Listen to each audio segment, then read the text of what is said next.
Queridos e amados irmãos e irmãs, com muita alegria eu quero cumprimentar a todos com a paz do Senhor Jesus. Amém. Dizer que é uma honra muito grande estarmos aqui esta noite e nesta ocasião conhecermos esta bonita igreja que nos recebem aqui de forma graciosa. Quero louvar a Deus pela vida do Paulo, também da Esther, dos seus filhos. Deus abençoe, é um prazer estar com vocês aqui.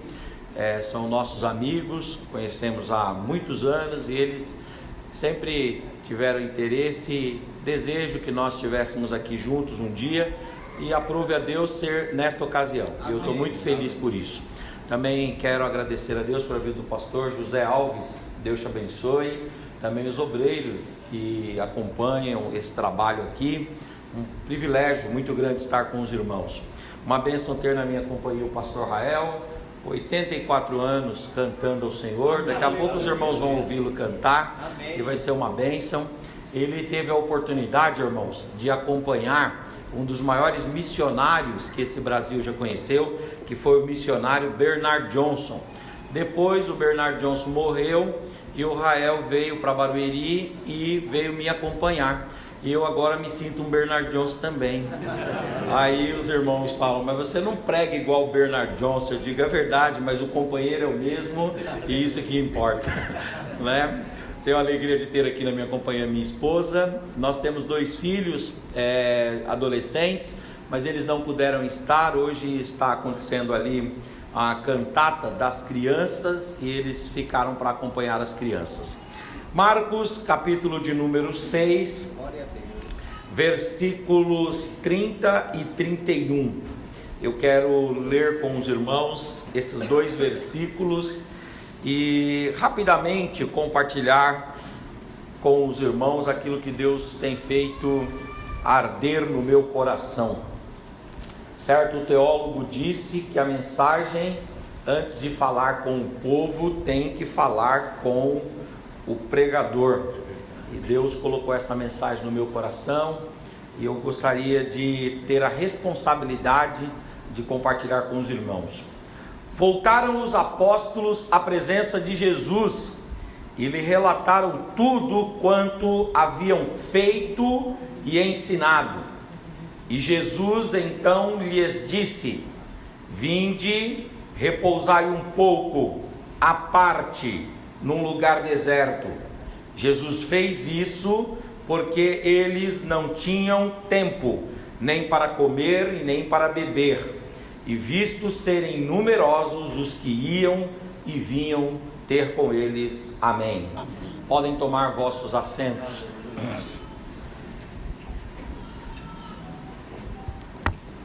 Queridos irmãos, neste texto aqui, os discípulos estão cansados,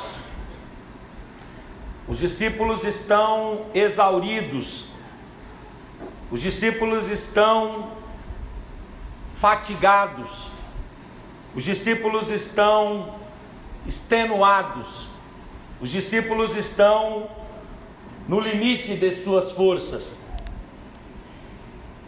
E é interessante que o cansaço, a exaustão, a extenuação, o exaurimento dos discípulos não está explícito, não está expresso, mas o cansaço dos discípulos está demonstrado por inferência, de forma bem singela. E conforme eu for trabalhando o texto aqui, os irmãos vão entender exatamente como o Senhor, percebendo o cansaço dos discípulos, ofereceu-lhes uma saída de repouso e de paz. Em primeiro lugar, os discípulos de Jesus, eles estavam cansados fisicamente. E por que eles estavam cansados fisicamente? Se você começar a ler o capítulo de número 6, você vai ver que Jesus chamou os discípulos os dividiu de 2 em 2, e Jesus os mandou ir de aldeia em aldeia, de casa em casa, de fazenda em fazenda, de vilarejo em vilarejo, de região em região, e eles deveriam, ao ir, exercer o ministério vocacional, exercer o ministério da chamada, e eles deveriam então pregar o evangelho do reino, eles deveriam então ensinar as verdades do evangelho do reino, eles deveriam então curar os enfermos, e eles deveriam então expelir os demônios. E os discípulos, atendendo o chamamento de Jesus, saíram de 2 em 2, e eles foram às aldeias, aos vilarejos, às casas, às chácaras, aos cercados, eles foram às regiões, e batendo de porta em porta, eles adentraram nas casas, e nas casas tiveram a oportunidade de falar às famílias, e ao falar às famílias, eles foram pregando o evangelho do reino de Deus. Eles foram ensinando as verdades atinentes ao reino de Deus. E além disso, eles expeliram, expulsaram, excomungaram os demônios. E por fim, eles curaram os enfermos. A atividade ministerial, a atividade vocacional, o exercício da chamada, o exercício e o cumprimento do ministério, é verdade que traz para nós muito alento, muito prazer, muita satisfação. Quem prega, quem ensina, quem expulsa demônios e quem cura enfermos, sente prazer, sente alegria no exercício da vocação, sente prazer e sente alegria na consciência que o ministério traz da nossa utilidade para os propósitos e desígnios eternos de Deus.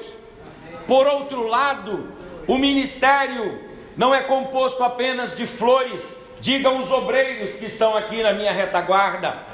Os anos de ministério carregam consigo os louros dos reconhecimentos, os louros da oportunidade de falar a grandes plenárias, mas, acima de tudo, os anos de ministérios, eles carregam e eles trazem no seu arcabouço muito cansaço, muita exaustão, muita extenuação, muito exaurimento, sobretudo físico.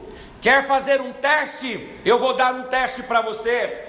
Venha para cá, para essa igreja, 7 horas da manhã e participe da consagração. 8 horas da manhã, fique na escola dominical. 10 horas da manhã, saia para fazer visita.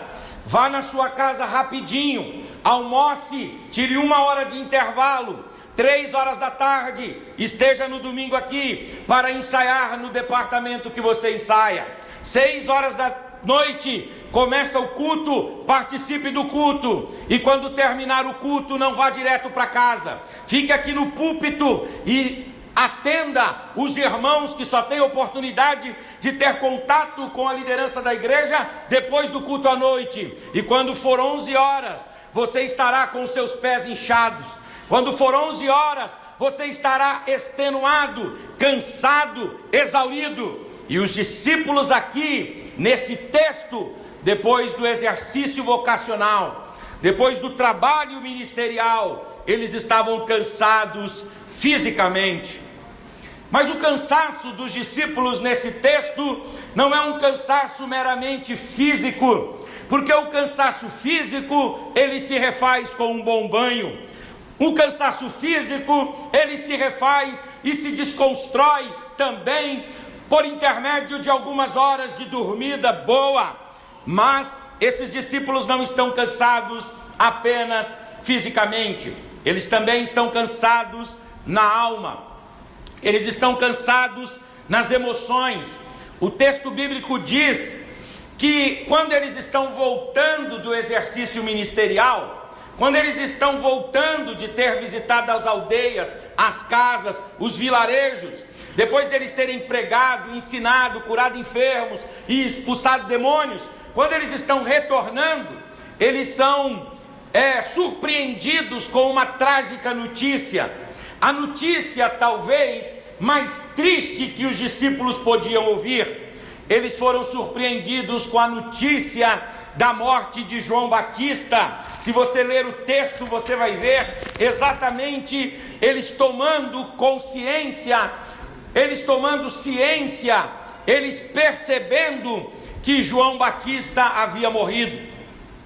Eles estão cansados fisicamente porque eles voltam do ministério, e eles estão cansados agora emocionalmente, porque eles são abalados com a notícia trágica da morte de João Batista. Quem é João Batista? João Batista não é meramente um judeu da região da Judéia. João Batista não é apenas o filho do sacerdote Zacarias e da piedosa Isabel. O João Batista não é apenas mais um menino daqueles que foi criado ali na comunidade dos essênios, nos desertos da Judéia. João Batista, ele é primo do nosso Senhor Jesus Cristo. João Batista, ele foi consagrado desde o ventre da sua mãe. João Batista, ele é o fechamento da era profética do Antigo Testamento. Ele é a última voz profética da estirpe, do calibre, da linhagem, do know-how dos profetas da antiga aliança. Matthew Henry, ao comentar o livro de Lucas, ele diz que João Batista, ele não é o sol, porque o sol é Jesus que ilumina acima de tudo e de todos, mas ele é a lua que manifesta o brilho do sol como nenhum outro astro manifesta. João Batista, ele não é apenas o profeta, ele não é apenas o fechamento da era do Antigo Testamento. João Batista também é o responsável pela inauguração do Novo Testamento. João Batista é o responsável pela instituição e o estabelecimento do batismo. João Batista é aquele que é chamado de voz que clama, arauto poderoso que roga no deserto. João Batista, ele é aquele que tem a honra de ter Jesus ajoelhado aos seus pés, quando Jesus é batizado em águas por João. Mas é claro, ele nunca usou essa posição de projeção para se assenhorar de Jesus. Pelo contrário, ele foi alguém que compreendeu Jesus como ninguém, porque ele disse: é importante que ele exclusivamente, ele cresça, apareça, se manifeste, seja cultuado, adorado, venerado, celebrado, e eu diminua. João Batista, quando Jesus começa o seu ministério, João Batista já é um arauto poderoso das Escrituras. Ele é uma voz eloquente que arrebanha e arrasta multidões para o Rio Jordão. João Batista, ele é simplesmente, irmãos, nas palavras do nosso Senhor Jesus, o maior homem nascido de mulher. E este João Batista, ele morre de forma violenta, ele morre de forma agressiva, ele morre de forma tão banal. Como que o João Batista morre? Os irmãos lembram? Uma menina dança e a sensualidade encanta o rei, e o rei, ao ficar encantado, inebriado, ele diz à menina: pede-me o que queres que eu te darei, até que seja metade do meu reino. Ela então diz: eu não tenho o que pedir. Vai falar com a mãe que tinha sido denunciada pelo seu pecado de adultério por João Batista, e que odiava João Batista. Pede para a menina pedir ao rei a cabeça do arauto de Deus numa bandeja. Então os algozes vão até lá, na fortaleza de Antônia, numa das suas celas marmorizadas, abre aquela cela gelada, arranca o profeta, coloca a cabeça do profeta no tronco e com um machado corta a cabeça do profeta, coloca numa bandeja, e durante a festa eles apresentam a cabeça de João Batista.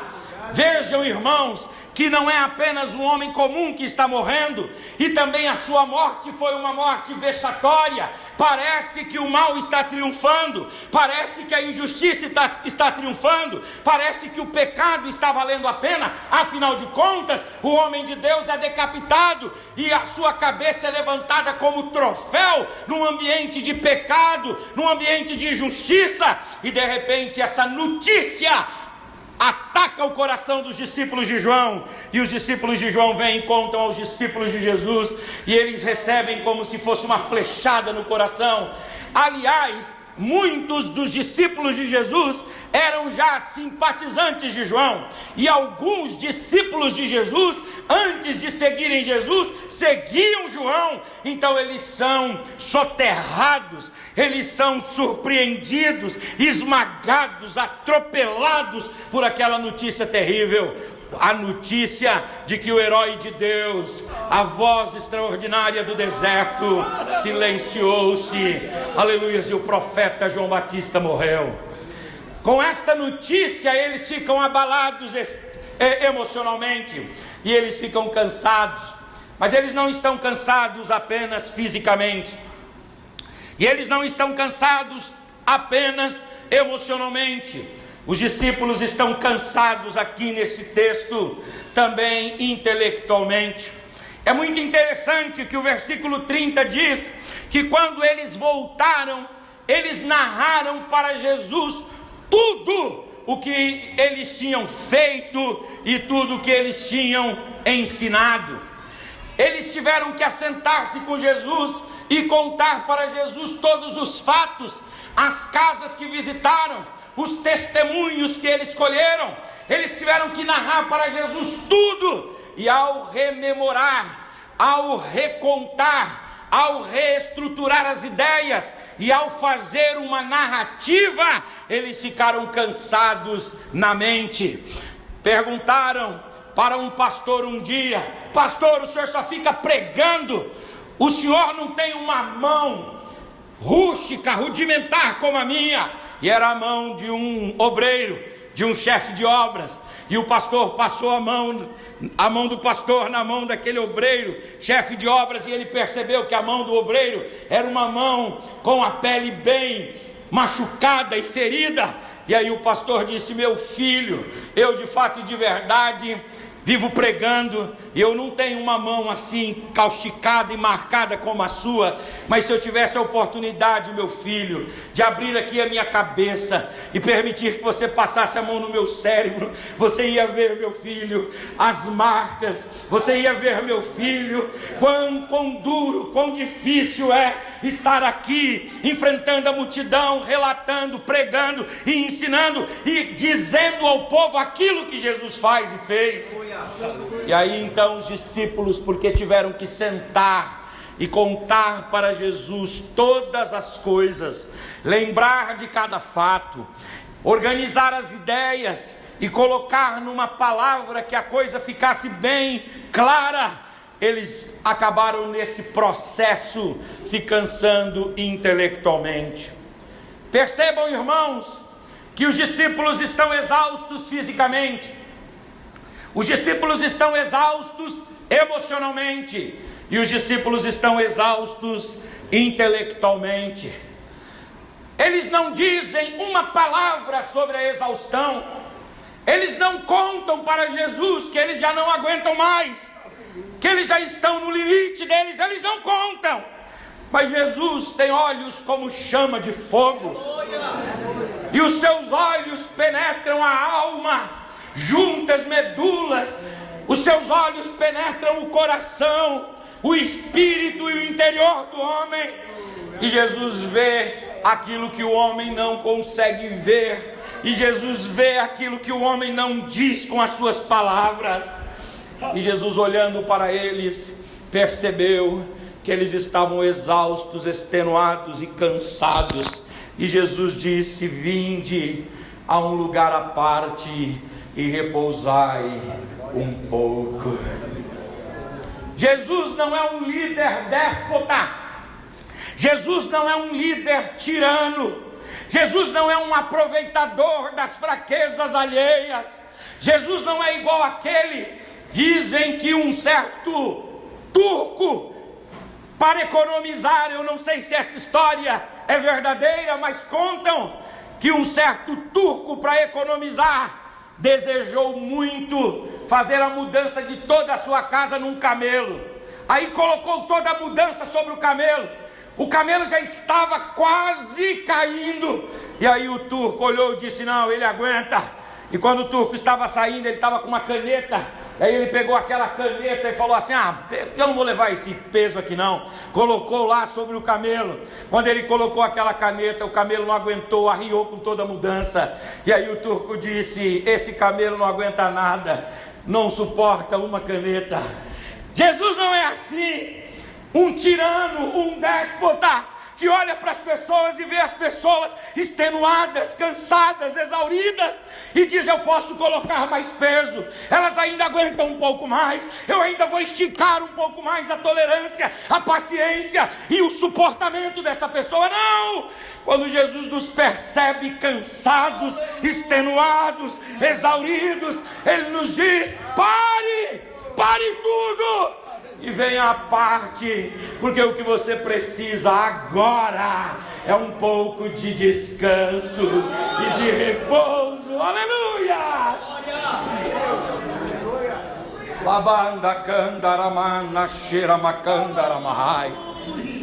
Jesus convida os discípulos e ele diz: vinde a um lugar, e a um lugar à parte. Eu quero que vocês estejam um pouco isolados, eu quero que vocês estejam um pouco solitários, e nesse ambiente solitário e de isolamento, vocês vão ser restaurados pela minha presença. Aleluia, vocês vão ser rejuvenescidos pela minha presença, vocês vão ser avivados pela minha presença. Eu vou liberar palavras sobre o coração de vocês, e estas palavras, aleluia, vão trazer vida, paz, ânimo, alegria, contentamento. E depois, aleluia, vocês se sentirão restaurados e refeitos para a glória, honra e louvor do Senhor. Eu venho aqui para dizer uma palavra de Deus para você, e eu estou terminando a minha participação nesse culto esta noite. A palavra que eu venho trazer aos irmãos da parte de Deus é uma palavra simples. Talvez nesse ano de 2019, os muitos afazeres profissionais te levaram à exaustão, os compromissos vocacionais te levaram ao cansaço. Talvez você, esse ano de 2019, foi surpreendido por notícias trágicas, parentes que partiram, lutos que se apresentaram, despedidas inesperadas, e você está com o coração dilacerado, com o coração doído, com o coração inflamado esta noite, no final de 2019. Talvez nesse ano de 2019, você estudou para passar em concurso, fez o concurso e não conseguiu chegar lá. Talvez você estudou para entrar em alguma empresa e participou de uma série de processos seletivos e não conseguiu chegar lá. E agora no final de 2019, findando no apagar das luzes desse ano, você está cansado, você está exaurido, você está extenuado. Eu venho aqui como profeta de Deus, para, com base na palavra de Deus, dizer para essa igreja: há um tempo de refrigério e de descanso da parte de Deus para você. Levante a sua mão, você que acredita. Levante a sua face, você que acredita. Levante a sua voz, você que acredita. Abra a sua boca e dê uma palavra de adoração, de celebração e de louvor ao Senhor.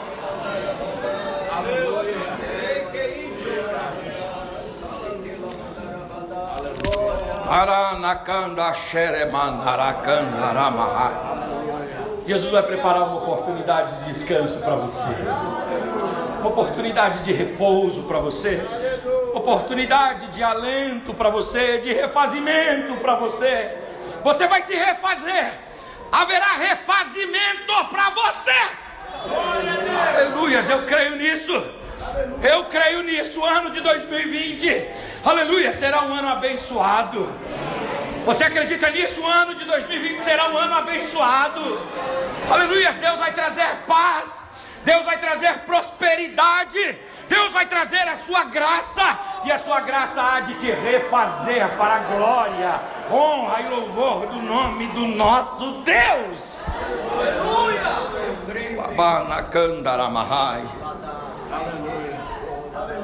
Deus não nos quer cansados, porque geralmente quando estamos cansados, abandonamos a fé. Quando estamos cansados, abandonamos Deus, julgamos que não há Deus e que aparentemente Deus não é poderoso. Afinal de contas, se Ele fosse tão poderoso, não nos permitiria estar extenuados como estamos. Durante o cansaço é terrível, porque nós não apenas descremos de Deus, mas nós também passamos a descrer das pessoas, passamos a ter preconceitos, passamos a discriminar, a ter preconceitos sobre as pessoas e termos reservas em relação àqueles que nós nem conhecemos e que poderiam ser bênção para nós, mas nós estamos tão cansados que a gente quer simplesmente a distância, nos parece o melhor. Quando estamos cansados, geralmente tomamos decisões ruins. Daí vai um conselho de Deus para você: na sua extenuação, no seu cansaço, não tome nenhuma decisão séria e significativa na sua vida. Descanse primeiro, se refaça primeiro, receba primeiro o óleo de Deus que restaura, que quebra o jugo, que alivia e que traz paz.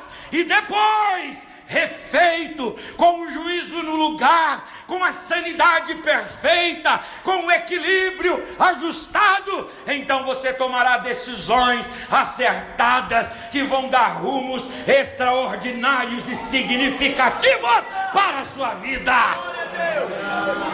Quando estamos cansados, abandonamos Deus, os outros, tomamos caminhos errados, fazemos escolhas péssimas e abrimos mão de coisas que Deus nos deu. Geralmente nós abrimos mão, entregamos, dizemos assim: isso não vale nada. É o caso do Esaú, que extenuado chega para o Jacó e fala: o que me vale diante dessa exaustão essa bênção da primogenitura? O que me vale é o cansaço que nos faz abrir mão de coisas, de pessoas que são interessantes, que são bênçãos de Deus, dons de Deus para nós, mas estamos tão extenuados e cansados. E Deus me traz aqui para dizer: não abra mão de pessoas, não abra mão de coisas que Deus colocou nas suas mãos por causa do cansaço, porque há um refrigério, há uma graça, aleluia, há uma saúde, há uma restauração de Deus vindo para você esta noite. Quem acredita assim, levanta a mão, levanta mais alto a mão, levanta a face, levanta a voz, aleluia, abra sua boca e dê uma palavra de adoração e de louvor ao Senhor.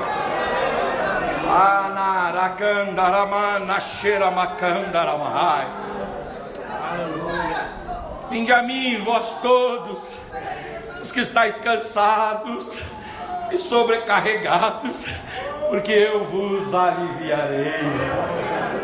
Alívio de Jesus para crentes aqui esta noite. Você recebe esse alívio? Aleluia, a saúde de Jesus para crente aqui esta noite.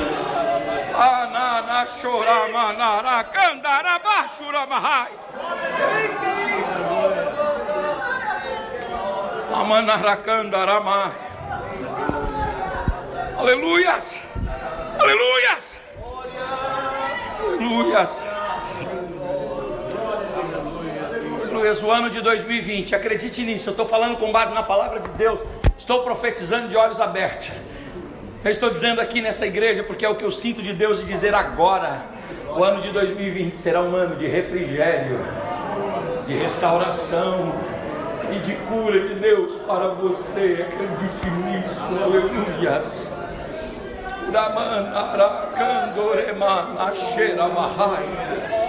O Senhor Jesus ofereceu alento e repouso para os discípulos.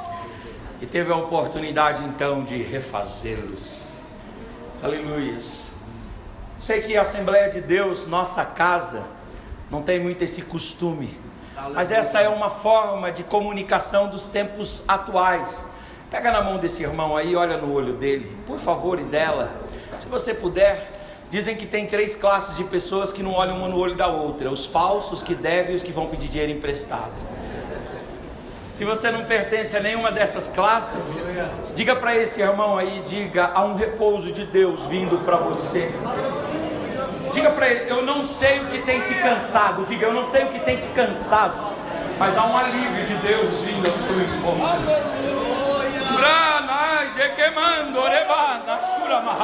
Fica de pé no seu lugar. Posso orar, pastor? Aleluia. Posso orar? Aleluias, glória a Deus, aleluias, aleluias. Abana cheira macanda ramahai, aleluia. Há um alívio de Deus para nós, há um alívio de Deus para nós, há uma restauração de Deus para nós. Vinde a um lugar à parte e repousai um pouco, Senhor. Mas como nos restauraremos ali? A minha presença vos restaurará, as minhas palavras restaurarão vocês. Aleluia. A minha vida jorrará em vocês e produzirá em vocês vigor, ânimo e entusiasmo. Jesus não quer ver você entrando no ano de 2020 de cabeça baixa, no ano de 2020 sem perspectiva de futuro.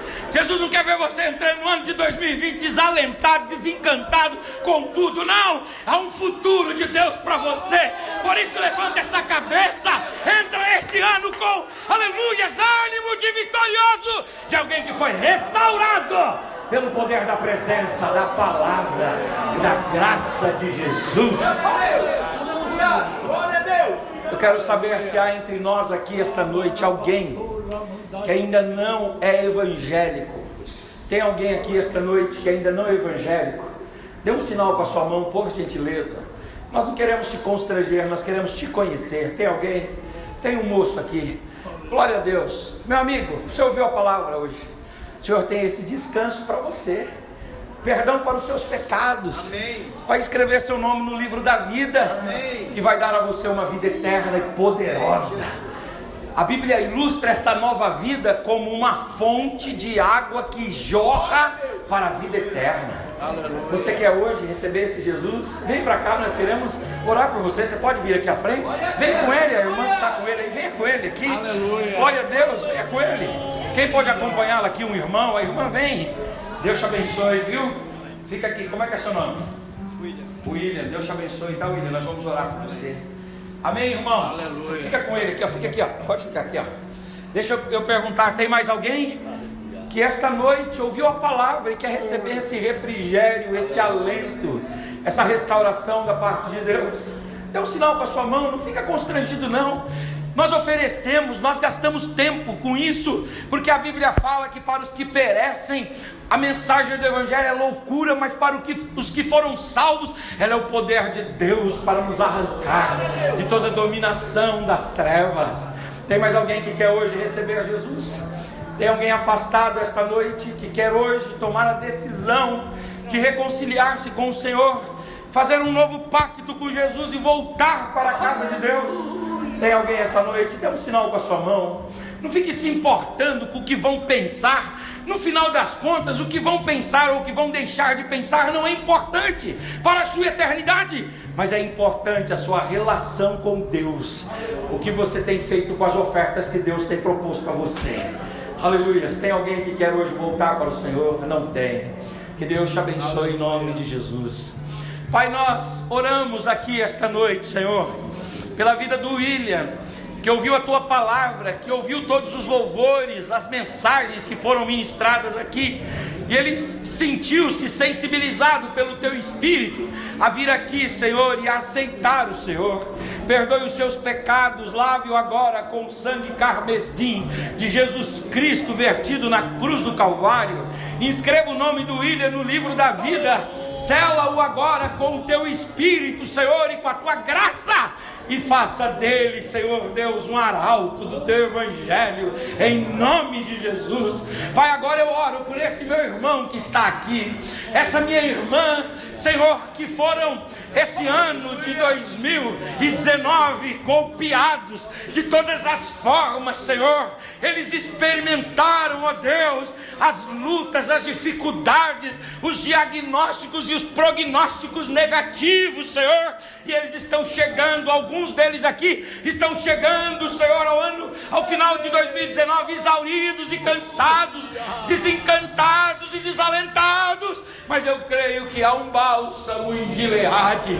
Eu creio, Senhor, que há uma virtude do Senhor que desce essa noite sobre nós. Derrama, Senhor, dessa unção, a começar aqui dessa tribuna, restaurando, ó Deus, o ânimo desses dignos homens do Senhor. Derrame essa unção e essa graça sobre as crianças, os adolescentes, os jovens, Senhor, os irmãos e as irmãs dessa igreja, para que entremos no ano de 2020 animados, cheios de expectativa e crendo, Senhor, que o Senhor tem um futuro glorioso e extraordinário para cada um de nós. Amém.